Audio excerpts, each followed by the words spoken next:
And now, back to the Johnny B. Show.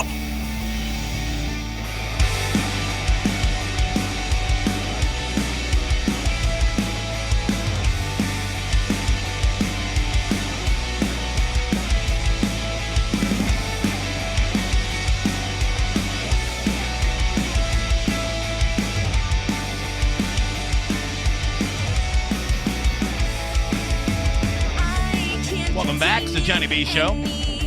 Friday night, 102.5 The Bone.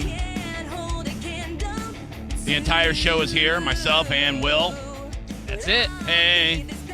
How y'all doing? How's it going? Yep, same old, same old.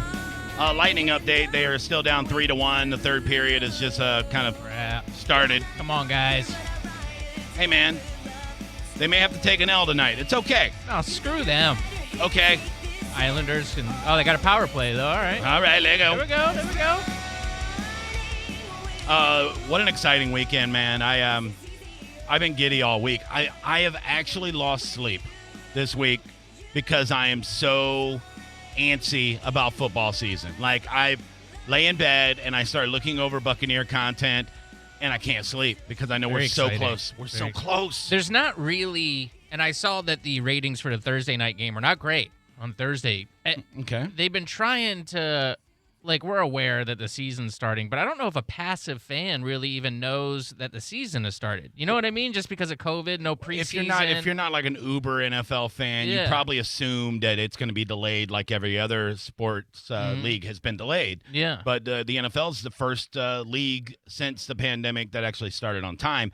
I mean, sans preseason, but the regular season started right on time, and it looks like everything's going to be moving forward. Let's go to the phone lines now for our very first Bucs Break of the 2020 season. On the hotline, it is Rhett Matthew. What's up, buddy? What's going on, y'all? How you doing? Good, man. It's sad that we can't have you in studio like always, but at least we have you on the phone, and hopefully the connection is good, and we can get the best audio possible so you could spit this audio out to the Cannon Fire podcast listeners. I know your fan base is growing every single day, so congrats on that, first of all. How you doing, bud? I'm doing good, man. Just hanging in there. Yeah. Excited for football season, though. Man. Definitely excited. I mean, this is the craziest offseason of all time for the Bucs, obviously, and it's such a historic game when you really think about it. It could either go really well or not that well, but I'm anxious either way.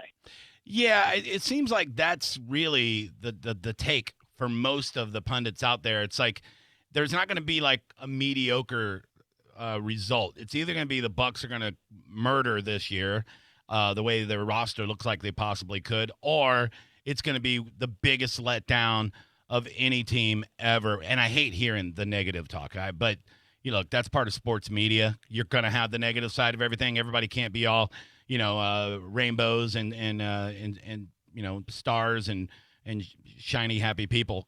So I don't know. I'm going with math, Rhett. I'm going with logic, and logic and math says that they're a 10-6 team, possibly 11-5 team. Maybe better. I don't know. So we'll see. But the excitement is overwhelming. I've never seen this much hype around any team from one year to the next. I mean, when you go from what we had last year to what we have this year, it's unprecedented. Nobody's ever had that big of a turnaround roster-wise where you add the pieces that the Bucs have added. In the midst of a pandemic, still doing so many great things in the offseason and putting things into place. What the Bucs have done and what Jason Light has done is pretty magnificent. It still doesn't seem real to me. I don't know how you feel. Do you feel like sometimes like this is kind of a weird dream and we're going to wake up and COVID-19 was never a thing and Jameis Winston's throwing an interception in the middle of while you're waking up? I honestly just think it's exciting to see the city of Tampa actually excited about Buccaneers football. Like, you've always had your Bucs faithful, the people who have been there through all the bad games, the bad seasons, but the casual fan has really never given a damn about Bucs football. And now that you bring in Tom Brady, obviously the offseason that they had, people are just excited. Like, Tampa is excited for football. I've had more people talk to me about like my Bucs T-shirt in the store over the past 3 or 4 months right. than I think I have my entire life. And that just says everything in itself. You know, people are pumped about this Buccaneers team. And I used to frown upon bandwagon fans, but I've learned in my old age and learned from going to many, many Bucs games where there's more visiting fans than home fans. I don't mind bandwagon fans. As a matter of fact, I welcome bandwagon fans. Come on over. Plenty of room for you. We need all the fans we can get because when they start letting fans back into that stadium, I want it to be red and pewter. I don't want it to be blue or green or any other stupid color from some other city. And I am really, really I'm overwhelmed by how many bandwagon fans that are coming over. I have a friend that's a Detroit Lions fan. He come walking in the other day with a Tom Brady jersey on. I go, hey, man, what's going on with that jersey? He goes, oh, I've been living here 12 years. I'm a Bucs fan now. I go, okay. Another friend of mine's a New England fan, raised in Boston, and now he's a Bucs fan. He goes, yeah, my loyalty is to Gronkowski and Brady, so screw the Patriots. I'm a Bucs fan. I go, okay, that's weird. You know, it's going to be weird having a guy go, yeah, the Bucs are wicked hard. Yeah, that's right. You know, it's going to be really weird hearing a Boston accent and scream for the Bucs, but I'll take all the bandwagon fans from anywhere. It's fine because the hype is real. And look, I saw somebody, I want to say it was somebody from the Buckaholics group, posted a picture the other day on social media of a sports store in Arizona, and they had probably half the store was Bucs jerseys.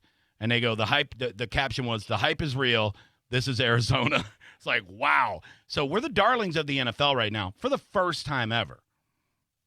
Oh, yeah. I mean, I was watching the Chiefs game the other night, and, dude, 3, 4, 5 NFL commercials. And you notice in the past, if it's like an NFL shop commercial or if it's an NFL sponsorship with something, they don't show Bucs fans. They don't show Bucs players. They don't show any of that stuff.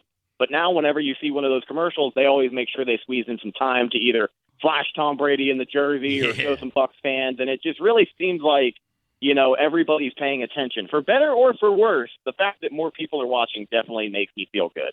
I know you probably saw that map where on Sunday, like 75%, 85% of the country at 425 is going to be watching Tampa Bay and New Orleans. I think the only area that's not is like Arizona and San Francisco, and that's because those two teams are playing in those markets. So, you know, everybody knows. And if they don't want to know, it's unfortunate because they know. Like, everybody's talking about the Bucs. It's just it definitely is a weird feeling, and like you said earlier, a little bit of a dream. I love it too, and a lot of the talk with Bucs media is how happy we are that some of these unsung heroes, some of these players that we know in this market that are some of the best in the NFL are finally going to get that national exposure. Guys like Levante David, Chris Godwin, these guys that are you know, Pro Bowl caliber players are now going to finally be household names. Hell, even Mike Evans. Like, if you're not like a real football fan, you know, you don't play fantasy football or you don't play Madden or anything, there's people in other markets that still don't know that Mike Evans is a top 5 receiver in the league. They have no idea. Now they're going to know. They're going to go, who in the hell is this beautiful, beautiful tattooed man that's catching all these passes? Like, we're finally going to be in the forefront. Like, a lot of these players, like Ali Marpet, he's going to start getting respect as a guard, you know? So all these players that people don't know. Even O.J. Howard, I think he is poised to have a ridiculous season. Like, he's got his head in the right space. A lot of the scuttlebutt from inside of the Bucs palace over there is that you know, he had lost faith in Jameis and that he was just kind of over the whole scene, and you know, and now he's got this renewed energy and focus with Tom Brady, and the guy's got all the tools. So I don't know. I'm excited about the whole thing. I think everybody is, and I'm just happy that we have 3 1 o'clock kickoffs. That's it. Everything else is prime time. It's insane to me. So it's gonna be fantastic. Just the exposure, but they got to play the games, Rhett, and that's what we got to talk about. What you think, and I know you've talked about this with Evan, like a realistic opinion. Take your heart out of it. That's what I try to do. I try to be realistic and really break down the season, break down these matchups, and see what realistically can come about this season for the Bucs. And look, every year I predict like a really big winning season because I just go with my heart. Last year I said they were going to go 11-5. In my defense, if you cut those interceptions in half and you make a couple of field goals at the end of games, I was right on the money probably. But, I digress. Let's start with Sunday. We're playing the Saints. They pretty much have the same team they had last year. They added a better safety. They added a good number 2 receiver and Manny Sanders. Besides that, their offensive line's still pretty good. I know Carlos Ruiz. I'm going to get his name right. Carlos Ruiz, the rookie guard. Cesar Ruiz. Ruiz. I just named him. Player, they moved him over to guard. Yeah, he played for Michigan. He was a center, and now he's a guard. He's out for Sunday. So, yes, sir. So is big Marcus Davenport, their defensive end on that line. So, that's a big loss for them as well. Their defensive line last year against the Bucs, I mean, those guys feasted. So any pieces that are going to be missing on that defensive line is hopefully going to make things easier on rookie Tristan Worfs at right tackle making his first start, and then everybody else on that offensive line as well. I'm excited about Tristan Worfs, too. Like, I think a lot of people are just assuming because he's a rookie, he's going to look like an idiot. But he's a rookie out of Iowa, and Iowa is probably the most NFL-ready offensive line scheme in that whole conference. They all they do is produce Pro Bowl offensive linemen, so he was running a pro-style system. He's one of the most athletic offensive linemen I've ever seen. I'm still trying to jump out of my bathtub the way he did out of that pool, and I'm going to break my leg. The guy's ridiculous. I think he's going to be a lot better than people are expecting. Yeah, he's got to go up against Cam Jordan, but they're going to chip him. They're going to put Gronk over there. They're not going to leave him out there on an island. I don't think they are, even though Bruce Arians this week, by the way, great week for quotes by Bruce Arians. He was killing it this week. Oh yeah, man. Yeah, when they asked him, how's Tristan Wirfs gonna, what's the plan against Cam Jordan? He said, well, it's pretty simple. He's got to block him. All right, thanks, Coach. Okay, good. When it comes to Tristan Wirfs, I don't have a whole lot of worries that he's going to be able to fit in on that right side of the line. The guys around him are really a talented bunch of offensive linemen. People like to point out certain analytics and stats and say, oh, they gave up this many sacks and this and this. Maybe part of it was Jameis hanging onto the ball a little bit too long. But the fact of the matter is this. Ryan Jensen, top 5 center in the NFL. We know Ali Marpet, former All-Pro guard.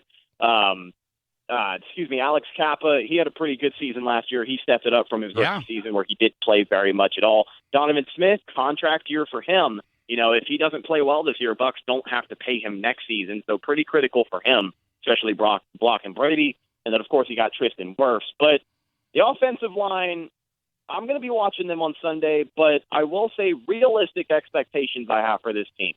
Looking at the offense, it's really easy to look at all the flashy weapons that Tom Brady has. I mean, it's Tom effing Brady, Yeah. But it's going to be a slow start. I think those Brady-organized OTAs that they had back in April when they were at Berkeley Prep throwing passes before anybody else was, I think those will pay off. I think they'll come in more prepared than people think they are. But the first few weeks of the season, they're going to be looking to get that chemistry rolling on offense. He's going to be looking to connect with his receivers, figuring out who he can go to in the end zone, those big red zone targets, figuring out just how that all works out, So I'm expecting a little bit of a rough start, but nothing catastrophic, I guess, to say the least. But realistic expectations, I'm just curious to see how that momentum gets rolling against New Orleans. Give us your prediction for the score. Tell us your MVP and tell us the position that you're the most concerned about, whether it's offense or defense. I look at the score of this game, and honestly, I think it's going to be a low-scoring game. I've heard a lot of people expect a shootout. Ryan Fitzpatrick going up against the Saints in the Superdome 2018, Week 1 kind of thing. And I just don't expect it to happen. I really don't. Week 1, this is a fresh team for Brady. The Saints have that chemistry with each other. They've been playing with each other season after season. You've got the same core of players. You've got the same head coach, Drew Brees, Sean Payton, head coach, Michael Thomas. These guys have been together for a while. For Brady and the Bucs, it's a little bit newer. So I'm just expecting them to kind of have a feeling out process. So I don't think it's going to be a high-scoring game. I don't expect Brady to go into the Superdome and throw, 350-plus yards, 300-plus yards. I think they're going to dink and dunk for a few drives. maybe take a couple of shots because it's a Bruce Arians offense. But overall, I've got a low-scoring game. I do have the Bucs winning this one at 28-24. Going back to what I said, I think those Brady organized OTAs in the spring are going to pay off. Rhett, did you just say 28-24 is a low-scoring game? Yeah. All right. Okay. Man, I can hardly wait for a high-scoring game. Well, Kansas, maybe because it was some last-minute touchdowns, but Kansas City put up 38 on Thursday night. I don't think the Bucs are going to get anywhere over 30. I don't think either team's going to score over 30. I knew Kansas City was going to cover the spread only because they have a certain defensive back that plays for Houston that any team that he's ever played for gives up a lot of points. You know what I'm talking about. Yeah. Yeah. I actually forgot he played for them up until he missed that tackle, and then I remembered. Hey, who's that dummy, number 28, that just missed a tackle? All right, so who do you think the MVP of the game is going to be? It came out today that Mike Evans is listed as doubtful. So I've got Chris Godwin stepping up, and I think he's going to be the number one connection for Brady throughout the afternoon. You know, he's got a lot of other weapons, but we've seen Chris Godwin in a spot before where he's got to step up and be the number one wide receiver. I think he does it week one, does a great job, and I think he finishes with probably the most impressive day on the offense. So Chris Godwin for me. Nice. All right, Will, same questions. Yep. Score, MVP. I hate to do this to everybody. You son of a bitch. But my feeling, my gut feeling is that the Saints will win this game, but I think it'll be close, and I think it'll be competitive, and I think it's going to actually be a good thing for the Buccaneers to lose this game, come out and lose week one. Perhaps. It'll keep them a little humble. But I think they'll look good, and I think the score will be 24-27 New Orleans. All right. MVP of the game, I think Scotty Miller is going to come through if Mike Evans doesn't play. He seems like he's getting a lot of balls thrown his way. Tom Brady calls him Scooter. It's already sticking. That's his nickname now. All right. Okay, I forgot, Rhett. What is the position you're most concerned about with the Bucs this weekend?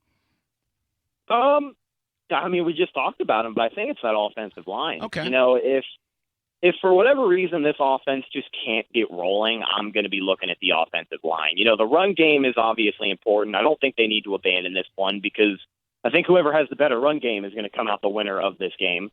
But I just need to see that offensive line pass block for Brady. Like, Gotcha. I know that they have the benefit of him getting the ball out of the pocket much faster than Jameis Winston was able to do a lot of the times, but they still got to block for him. You know what I mean? They got to go out there and do their job. And it's a Saints defensive line that just absolutely ate them up last year. And I know you look back at the tape, a lot of it was the right tackle position. DeMar Dotson he was aging a little bit. You know, I love the guy, but he was getting up there. He was crumbling sometimes. He's old, man. So, yeah, I mean, I'm just interested to see how they match up. If they can contain that defensive line, keep the pressure off of Brady for just long enough, I think it allows this offense to get running a little bit sooner than they would like them to. You know, just keeps problems out of it. So, yeah, the offensive line, I really hope they have a good game and allow Brady to do what he's got to do. Real quick, and you can edit this out of the podcast if you want, but the Lightning just tied it up, baby. Woo! They scored 2 goals during this conversation. Damn, I saw the first one right when we started. Yeah. Wow. Yeah. Let's go Lightning. Blah, Okay. blah. All right, Isn't that anyway. Isn't that the story of the postseason so far for the Lightning? I mean, the comeback kids, they make it happen in the last possible minute, right? Mm-hmm. Dude, this is the year for this town. All right? The Rays are going to win the World Series. Yep. Lightning's going to win the Stanley Cup. Mm-hmm. And the Bucks are going to host. Looks like they're the Super reviewing it, Bowl. though. Shut up, Will! Anyway, okay. So, Will, how do you feel about position-wise? Are you concerned? Do you think offensive line also? Well, I saw on one of the publications, I can't remember which one, it might have been NFL.com, they ranked defensive backs and the secondary, and the Bucks were almost dead last. They were dead last. They were dead last. And that rating can suck it. They're full of crap. All right? They're going by the entire season. They're not going by the body of work at the end of the season, what they're actually dealing with now. And they were actually rated one of the top defensive back groups for the last 5 games of the season. So I don't want to hear it. See, you got a new rookie starting at safety, so I know. see what happens. Yeah. With a pedigree, baby. All right. Yeah, that was quite a surprise. So I'll give my prediction for the game. Okay. You guys are going to freak out on this one, right? And this isn't me being a homer. I have went over this in my big, fat, gelatinous noggin for weeks. And I've come down to this. I think the Bucs are going to beat the crap out of them. Really? I really do. I think it's a statement game. I think that Tom Brady wants to let Drew Brees know there's a new daddy in this division, and you are not going to roll into that stadium looking the way Drew Brees looks. I don't know if you've seen him lately in videos. He looks 75 years old. This guy has aged during the pandemic. I don't know if it was after he talked about the kneeling thing a couple months ago. If that aged him, I don't know what happened to Drew Brees, but he is a breeze away from breaking his hip. He's getting old. He is getting old. I saw that him and Brady both had the same throwing coach. Tom Brady looks young and just full of energy. I almost said something dirty. Tom Brady is ready to play. He wants to come out that first game. He wants to whoop some ass. And I agree with what Rhett said. I think there's going to be a lot of dinking and dunking. I think they're going to be – and the reason why is because they want to establish a rhythm is what they want to do. So they're going to establish the run game. I think the Bucs are going to have a much better run game. Carmen Vitale, over a reporter for the Buccaneers, she said in an interview recently that the run schemes that they're running in practice right now, way different than last year. I mean, getting tackles out on the second and third level. Now they have all that athleticism. Now they have Gronk there, who's a ridiculous blocker at tight end. I think we're going to be really surprised by how the run game improves. So I think it's an ass whooping. I think we win this game 31-17. Whoa. Yeah, straight up. I also think the MVP of this game is going to be Leonard Fournette. I think he's going to get a couple of red zone touchdowns. They're going to feed him the rock in the red zone, and because he grew up in New Orleans, he would love to score in his hometown. He never played the Saints as a Jacksonville Jaguar for 3 years, so it's the first time ever playing the Saints where he grew up. I think they're going to give him a little love there, welcome him to the team with some carries in the red zone. So I think 2 touchdowns for Leonard Fournette on Sunday. I think as far as the position group I'm worried about, even though I think they are greatly improved and they're not 32nd ranked in my mind, I got to worry about the young defensive backs going against Michael Thomas and Emmanuel Sanders and Drew Brees. I got to worry about a rookie safety, getting his mind screwed by Drew Brees, and he's going to take some growing pains and some lumps. It's going to happen. I think he's going to be phenomenal. I really do. But it's the first game. He's going to be nervous. He might jump on a pump fake and get burned by Jared Cook or something. So I'm worried about them more than anything. Everybody else, I'm pretty comfortable with. I love the defensive line depth. I even like the outside linebacker depth. A lot of people are worried about, is Nelson going to be good coming in? Look, I like Quentin Bell. I'm glad he made the team. The guy is super fast. People don't know about Quentin Bell. The guy was a track star in high school, broke records, state records in high school. He was a wide receiver for 2 years in college and became a defensive end and an outside linebacker. He is lightning fast. So I like Quentin Bell coming in off the bench. So I'm fine with the defense, except for the defensive backs. I think that they're still growing, but I think that we're going to score so much. I think we're going to control the clock with the run game, and we're going to beat that ass 31-17. Boom. Write it down. Put it on the board. Call your bookie. Bet all your money. It's going to happen. I like the confidence, man. I like the confidence. I can dig it. That's the vibe I can roll with. I try to stay level-headed. Oh, I am. Evan calls me on the show all the time. He calls me the eternal optimist because I've always just right. been, a little bit of a homer at heart. Yeah. And I feel like if you truly love the team, you have to. But I would love to believe they come in there and whoop up on that ass in New Orleans. But I just need to see it first. I need to see football that isn't as sloppy as I think it's going to be because, while the Bucs did get a head start back in the spring, still was no preseason. So I think we're going to see some ugly football, especially ugly week 1 football this Sunday. But I think they can pull it out. Yeah, I mean, I was worried about that too. But then after watching the Kansas City game, there wasn't a whole lot of penalties. There wasn't a whole lot of sloppy football there.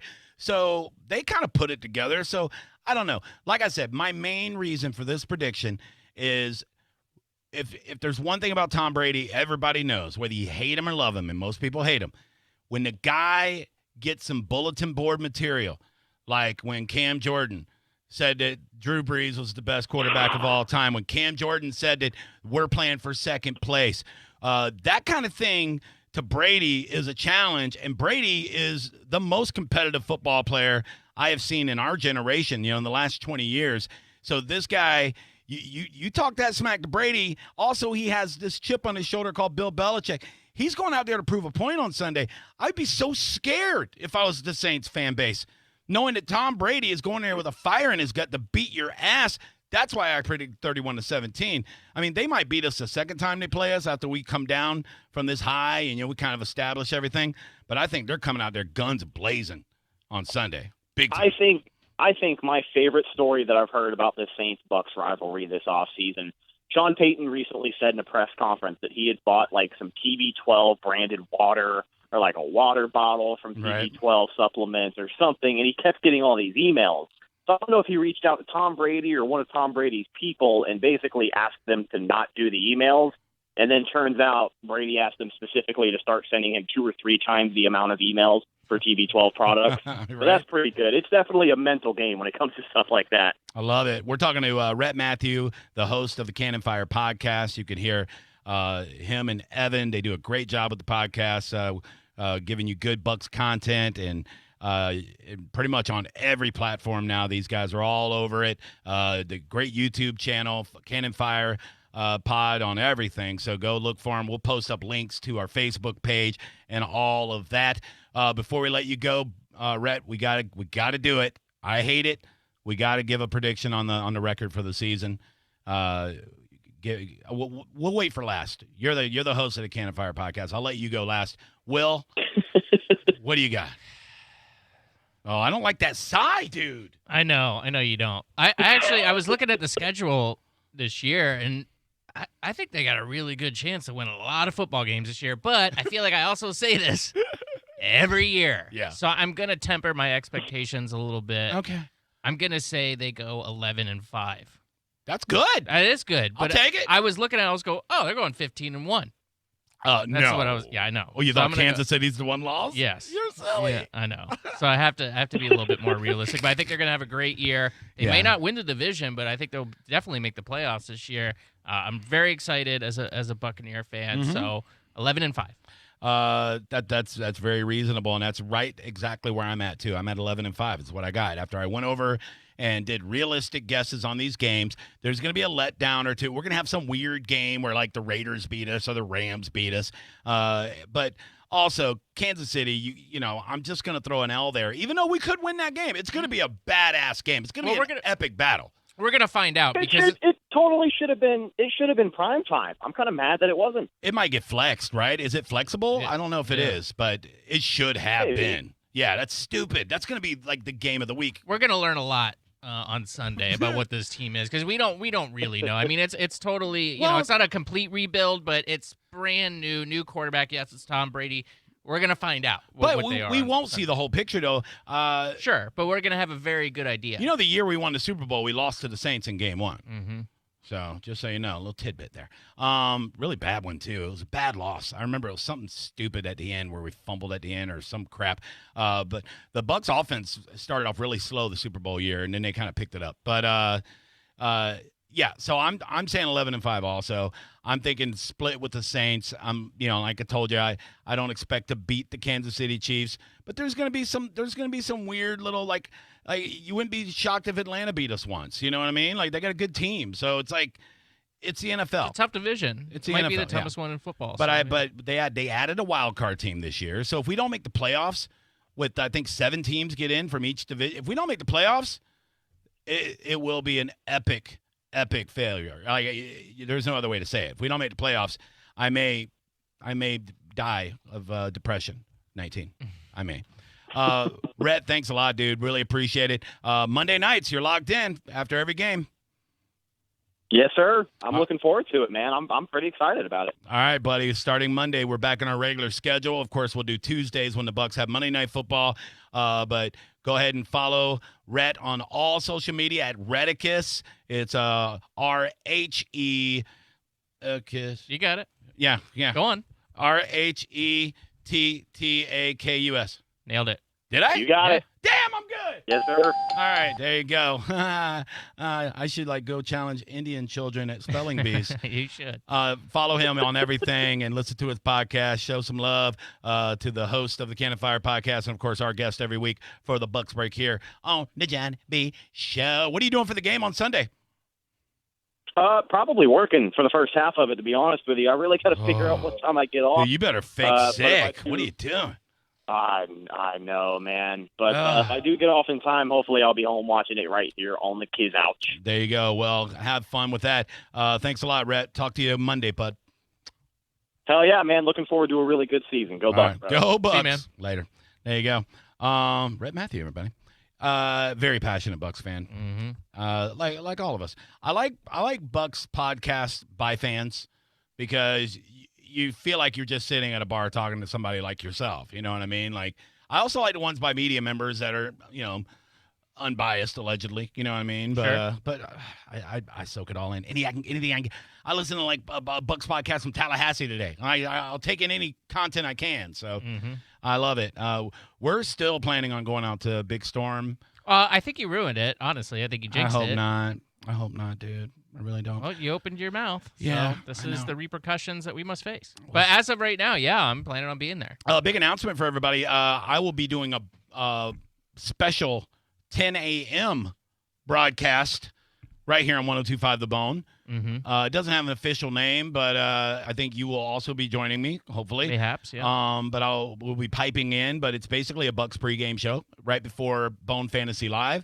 So before they talk fantasy football, we're going to talk football for 1 hour. And I've been coming up with some creative names in case somehow we lock in that time slot on football season. I was thinking maybe the Bucs brunch or something like that. That's cute. Yeah, you know what I mean. Like that. And we'll what I'll do is I'll make some sort of breakfast item and I'll describe what I'm eating during the broadcast. Huh? Dash with shape. Oh, yeah, I like ladies. All right, we got to take a break. We come back following on with our feel-good freestyle foodie Friday night. I have a foodie question for you folks. I want to know if you used to live in another city and there's a certain cuisine in that city that you long for all the time. Maybe you go get it around here, but it's just not the same. They don't do it like your city did it. Because I have one from a city I lived in. We'll talk about it, and we'll take your phone calls when we come back. It's the Johnny B Show on 102.5 The Bone.